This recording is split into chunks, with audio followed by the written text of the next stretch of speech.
Hello everyone, welcome to our channel Easy Cooking Recipes. இன்னைக்கு நம்ம சூப்பரான எக் கறி ஆர் எக் கிரேவி எப்படி பண்ணுறதுன்னு பார்க்கலாம். இதை நம்ம வந்து சப்பாத்தி ரைஸ் தோசை கூடலாம் வச்சு நம்ம சாப்பிட்டுக்கலாம். இதை பண்ணுறதுக்கு முன்னாடி நம்ம சேனலை வந்து சப்ஸ்கிரைப் பண்ணிக்கோங்க. எக் கறி பண்ணுறதுக்கு நான் வந்து ரெகுலரான இன்க்ரீடியன்ஸ் தான் வந்து எடுத்திருக்கேன். நம்ம ஸ்க்ரீனில் வந்து மெயின் இன்க்ரீடியன்ஸ் டிஸ்பிளே பண்ணியிருக்கேன். முதல்ல வந்து நான் வந்து ஒரு 4 முட்டை வந்து பாயில் பண்ணி எடுத்துக்கிறேன் ஹாட் வாட்டரில் நல்லா.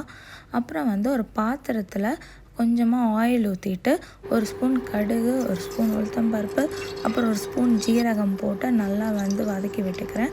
அப்புறம் வந்து பே லீஃப், அப்புறம் வந்து பட்டை கிராம்பு அதெல்லாம் நான் வந்து ஆட் பண்ணிவிட்டு நல்லா வந்து வதக்கி விட்டுக்கிறேன். அதுக்கப்புறம் வந்து ஒரு ஸ்பூன் சோம்பு, ஒரு ஸ்பூன் வந்து பெப்பர் போட்டு நல்லா வதக்கிக்கலாம். அப்புறம் வந்து காரத்துக்கு ஒரு 4 பச்சை மிளகாவை 2 பீஸாக கட் பண்ணி எடுத்துக்கிறேன். அப்புறம் கொஞ்சம் ஜிஞ்சர் பீஸு, அப்புறம் வந்து கார்லிக்கை சின்ன சின்னதாக கட் பண்ணி வச்சுருக்கேன். ஒரு 5 பல் பூண்டு, அதையும் வந்து நல்லா வதக்கி விட்டுக்கலாம்.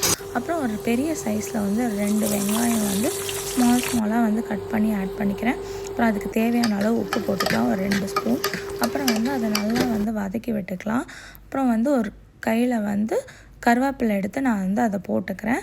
அப்படின்னா நல்லா வந்து கோல்டன் ப்ரௌன் அளவு நல்லா வந்து வதக்கி விட்டுக்கலாம். அப்புறம் வந்து ஒரு ஸ்பூனில் வந்து ஜிஞ்சர் கார்லிக் பேஸ்ட்டும் போட்டு நல்லா வதக்கிக்கிறேன். அப்புறம் வந்து ஒரு 2 தக்காளி வந்து ஒரு பெரிய சைஸ் தக்காளி வந்து நான் போட்டு நல்லா வந்து வதக்கி விட்டுக்கலாம். நல்லா தக்காளி வெங்காயம்லாம் ஷ்ரிங்க் ஆகிற அளவு வந்து நல்லா வந்து வதக்கி விட்டுக்கணும். நல்லா கோல்டன் ப்ரௌன் ஆகணும் வந்து ஆனியன் அந்தளவு வந்து நல்லா வதக்கி விட்டுக்கலாம். அதுக்கப்புறம் ஒரு 1/2 டீஸ்பூன் வந்து மஞ்சள், அப்புறம் 1/2 டீஸ்பூன் வந்து மிளகாத்தூள், உங்களுக்கு காரத்துக்கு ஏற்ற மாதிரி போட்டுக்கலாம். அதுக்கப்புறம் ஒரு ஸ்பூன் வந்து மல்லிப்பொடி வந்து கொரியாண்டர் பவுடர் போட்டு நல்லா வந்து நான் கிண்டி விட்டுக்கிறேன். அப்புறம் வந்து ஒரு ஸ்பூன் பெப்பர் பவுடர், ஒரு ஸ்பூன் கரம் மசாலா போட்டு நல்லா வந்து மிக்ஸ் பண்ணி விட்டுக்கிறேன். இதை வந்து இந்த அளவு கன்சிஸ்டன்சி வர அளவு நல்லா வதக்கிக்கலாம். அப்புறம் வந்து எவ்வளோ வாட்டர் வேணுமோ அதெல்லாம் நம்ம ஆட் பண்ணிக்கலாம். நான் ஒரு கப் வாட்டர் போட்டு நல்லா வந்து வதக்கி விடுறேன். இது வந்து ஒரு 5 மினிட்ஸ் நல்லா வந்து கொதிக்க வைக்கலாம்.